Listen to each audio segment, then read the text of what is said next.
တာမျိုးအတန်ပိုင်ရှင်တော့တကယ်ကုတူကံကောင်းမှ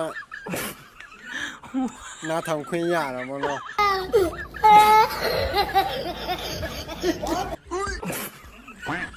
မင်းတို့ဒီ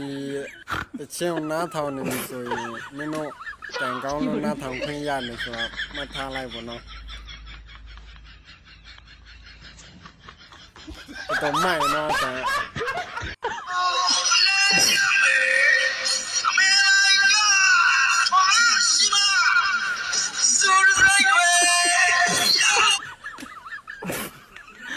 耶稣是呢，兄弟呀，的我呢，